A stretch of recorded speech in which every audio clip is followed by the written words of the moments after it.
Bayangkan kamu sudah belajar berbulan-bulan lamanya, tetapi ketika tes CPNS mulai, tiba-tiba kamu otaknya blank, soalnya susah, waktunya mepet, dan kamu jadi gagal mengerjakan semuanya. Aduh, jangan sampai hal ini kejadian sama kamu ya. Kenyataannya 80% peserta itu gugur di tahap SKD karena mereka kurang persiapan. Tapi tenang aja, kamu nggak akan jadi salah satu di antaranya. Karena di video kali ini kita akan bahas persiapan menjawab soal-soal yang ada di TKD spesial untuk kamu.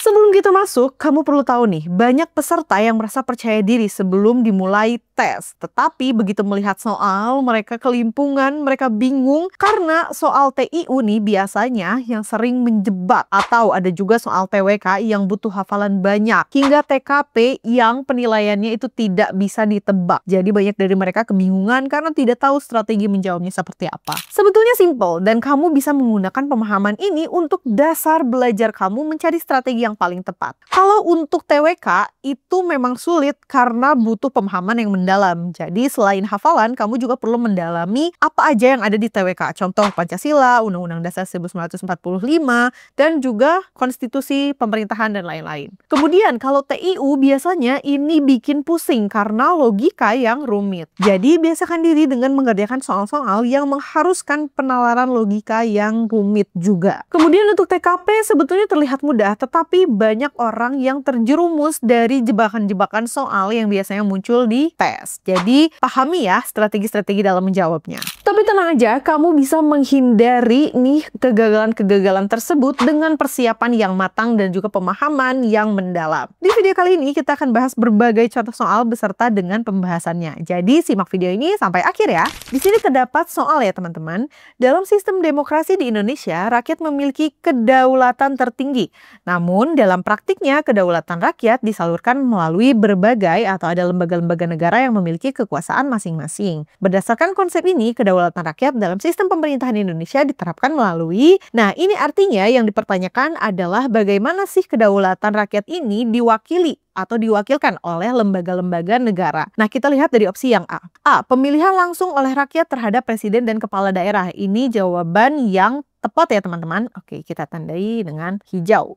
Ini jawaban yang tepat karena kita tahu bahwa kedaulatan tertinggi oleh rakyat dalam pemilihan presiden dan kepala daerah itu dipilih secara langsung. Ya, jadi ini jawaban yang tepat. Kemudian yang B. Peran DPR dan MPR dalam pengambilan keputusan negara. Nah, ini adalah jawaban yang tepat juga teman-teman. Karena berbagai keputusan atau undang-undang yang sudah dirancang itu akan diambil atau disahkan keputusannya melalui DPR dan juga MPR. Jadi ini juga termasuk yang tepat. Kemudian kita lihat yang C. Keberadaan lembaga tinggi negara yang mengatur sistem pemerintahan ini juga tepat ya teman-teman. Karena adanya lembaga tinggi negara yang mengatur sistem pemerintahan itu pun mewakilkan kedaulatan rakyat sebagai masyarakat Indonesia. Kemudian kita lihat opsi jawaban yang D. Sistem pemisahan kekuasaan antara eksekutif, legislatif, dan yudikatif. Ini juga tepat teman-teman. Karena adanya sistem pemisahan kekuasaan seperti ini itu akan lebih mempermudah kedaulatan rakyat. Jadi bisa ditinjau nih mana yang eksekutif, legislatif, dan juga yudikatif. Jadi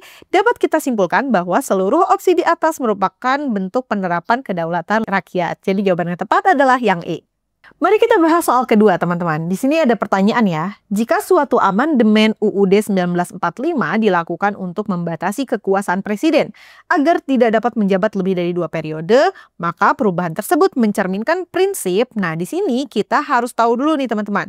Ada 5 opsi jawaban yang ada di layar dan kita perlu tahu apa sih makna dari masing-masing prinsip yang ada di layar. Yang pertama ada konstitusionalisme. Nah, ini adalah jawaban yang paling tepat. Mengapa demikian? Karena kita perlu tahu teman-teman bahwa konstitusionalisme ini ditujukan atau atau diadakan untuk menekan bahwa pemerintahan itu harus dibatasi dan diatur oleh konstitusi atau di sini adalah undang-undang gitu ya. Nah, tujuan utamanya sendiri itu untuk mencegah adanya penyalahgunaan kekuasaan dan menjamin hak-hak warga negara. Jadi jawaban yang tepat adalah yang A. Namun kita akan lihat ya, mengapa tidak yang supremasi hukum? Nah, kita lihat. Supremasi hukum sendiri itu prinsipnya adalah berarti hukum itu kekuatan tertinggi dalam suatu pemerintahan dan artinya harus tunduk pada hukum. Ini kurang tepat ya teman-teman, bukan pengertian dari yang soalnya. Terus demokrasi terpimpin. Demokrasi terpimpin ini adalah sistem pemerintahan di mana demokrasi itu tetap dijalankan, tetapi dengan kontrol yang lebih besar daripada seorang pemimpin. Jadi ini juga keliru ya teman-teman, bukan tidak sejalan dengan soal. Kemudian otoritarianisme juga keliru karena ini merupakan prinsip di mana pemerintahan itu menitikberatkan kekuasaan untuk mutlak di tangan satu pemimpin atau kelompok kecil. Jadi ini keliru. Kemudian check and balance juga keliru ya teman-teman, karena ini mekanisme untuk menjaga keseimbangan kekuasaan dalam pemerintahan. Jadi apabila kita konteksnya sedang membatasi kekuasaan presiden, itu kita menjalankan prinsip konstitusionalisme. Jadi jawaban yang paling tepat adalah yang A. Oke teman-teman, kita akan lanjut ke soal ketiga. Ini tentang logika matematika. Nah, di sini disebutkan ya teman-teman, ada pertanyaan. Sebuah toko menjual paket sembako. Jika harga 3 paket besar dan 5 paket kecil adalah 450.000, sedangkan 5 paket besar dan 3 paket kecil adalah 470.000, maka harga 1 paket besar adalah... Nah, ketika teman-teman menemukan soal seperti ini, teman-teman harus dapat mengetahui terlebih dahulu nih, apa sih yang diketahui dari soal tersebut. Dan ketika teman-teman masih bingung, kita dapat menggunakan metode pengandaian ya, atau permisalan. Sini kita tuliskan. Misalkan kita bilanglah ya, paket besar itu sebagai X. Kemudian paket kecil itu sebagai Y. Nah, artinya kita dapat mengetahui nih. Diketahui premis yang pertama itu 3X ditambah 5Y, ini 3 paket besar ditambah 5 paket kecil itu harganya 450.000. Kemudian premis yang kedua kita akan gunakan 5X ditambah 3Y, berapa tadi? 470.000 ya teman-teman untuk 5 paket besar dan 3 paket kecil. Nah, ketika teman-teman sudah menemukan nih, sudah mengetahui polanya, kita langsung aja menggunakan metode eliminasi atau substitusi untuk menyelesaikan sistem persamaan di sini. Nah, di sini kita akan menggunakan dulu teknik eliminasi teman-teman. Kita akan mengalihkan persamaan 1 dengan 5 dan persamaan 2 dengan 3. Untuk apa? Untuk mengeliminasi agar koefisiennya itu diketahui salah satunya ya. Oke, kita akan coba ya. Yang persamaan 1 kita tahu bahwa ini ada 3X ditambah 5. Kita akan mengalihkan dengan 5. Artinya akan muncul 15X ditambah 25Y sama dengan dikalikan 5 dulu ya. Jadi 2.250.000. Kemudian untuk yang persamaan kedua itu kita kalikan dengan 3 biar hilang ya ininya. Tetap ya 15X ditambah 3 kali 3 9Y lalu 470 dikali 3 itu 1.410. Nah, ketika kita sudah mengetahui ini, kita akan kurangi ini kedua persamaan. Ini habis ya teman-teman, 15 dikurangi ini akan kurang. 15 kurang 15 habis, lalu 25 dikurang 9 itu ada 16. Jadi tinggal 16Y sama dengan 840 ya dikurangi. Artinya kita ketika sudah menemukan seperti ini, kita singkirkan saja ya ini. Y-nya sama dengan 840 dibagi 16. Artinya 52.500. Nah, di sini sudah kita temukan teman-teman nilai Y ya. Y sama dengan 52.500. Kalau sudah ada, kita tinggal substitusi nilai Y ke persamaan yang pertama aja. Ke persamaan yang satu. Kita akan coba di sini ya. 3X ditambah berapa tadi? 5Y. Nah, Y-nya sudah kita ketahui ya. Jadi 52.500 sama dengan berapa tadi? 450 ya untuk persamaan pertama. Nah, jadi kita kerjakan saja. Ditambah, ini dikali ini ya, 5 dikali 52.500 hasilnya 26.250 sama dengan 450.000. Artinya di sini kita langsung menemukan 3X sama dengan ini dikurangi saja ya 450.000 dikurangi 262.500 hasilnya itu 187.000 Nah, ketika sudah menemukan seperti itu, langsung kita bagikan saja 187.500 dibagi 3. Artinya X sama dengan 62.500. Namun, karena di sini kita melihat tidak ada opsi 62.500, jadi kemungkinan ada sedikit pembulatan dalam soal. Jadi akan kita bulatkan dengan menggunakan jawaban yang ketiga, C, 60.000. Jadi jawaban yang paling tepat adalah yang C. Oke, kita lanjut ke soal keempat ya teman-teman. Ada logika analitis. Nah, di sini terdapat pertanyaan, seorang pegawai memiliki jadwal kerja shift. Jika dalam 7 hari ia harus bekerja minimal 4 hari berturut-turut, tetapi tidak boleh lebih dari 6 hari berturut-turut, maka kombinasi hari kerja yang memungkinkan adalah, nah di sini kita tahu ya teman-teman, kita akan coba tuliskan terlebih dahulu bahwa 1 sama dengan hari kerja. Kalau 0 itu hari libur. Dan di sini kita tahu bahwa harus ada minimal 4 hari berturut-turut. Artinya kita cari nih 4 hari yang berturut-turut. Di sini ada ya. Di opsi A ada, kita tandai terlebih dahulu. Lalu ini nggak ada, ini ada ya. 1, 2, 3, 4 ini ada. Kemudian ini nggak ada, ini nggak ada. Berarti opsinya antara A dan juga C. Nah, ketika teman-teman menemukan soal seperti ini yang sudah jelas nih, kita tahu premisnya bahwa harus ada minimal 4 hari berturut-turut bekerja. Artinya cuma ada yang A dan C. Yang lainnya yang ada angka satunya, yang angka satunya lebih dari 4 atau kurang dari 4, kita akan eliminasi. Yang secara berturut-turut ya, di sini ada lebih, di sini lebih, dan di sini hanya 3 gitu. Jadi kita eliminasi, menyisakan A dan juga C.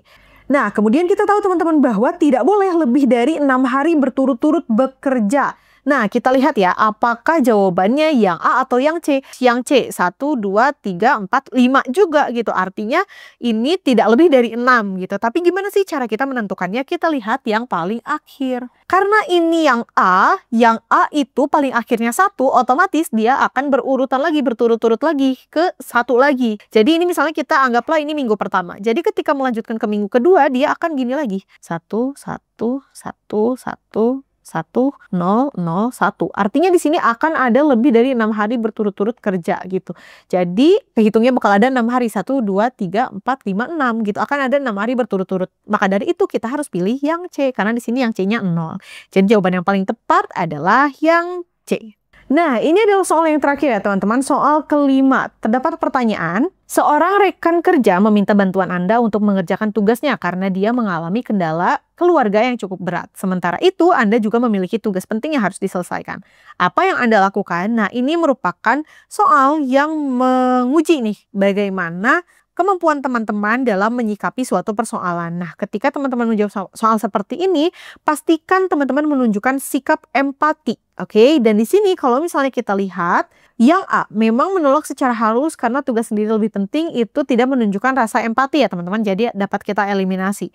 Kemudian yang B, mencoba membantu sebisa mungkin setelah tugas sendiri selesai. Nah, ini adalah jawaban yang paling tepat teman-teman, karena teman-teman di sini menunjukkan empati. Selain teman-teman profesional terhadap tugas sendiri, teman-teman juga dapat menunjukkan empati dengan mencoba untuk membantu sebisa mungkin. Jadi jawaban yang paling tepat adalah yang B.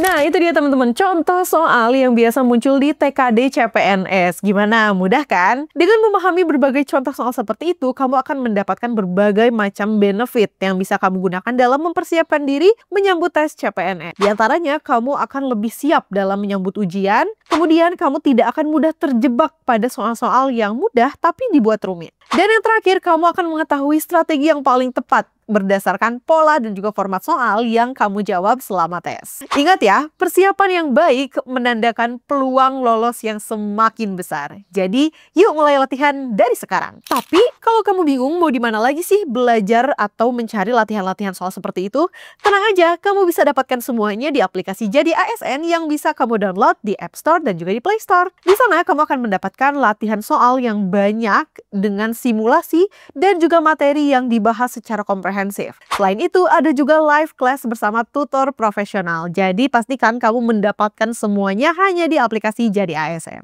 Terima kasih sudah menonton video ini. Kalau kamu suka, jangan lupa klik like, comment, share, subscribe, dan nyalakan lonceng notifikasi biar kamu nggak ketinggalan informasi penting dan menarik lainnya seputar dunia ASN. Sampai jumpa di video berikutnya.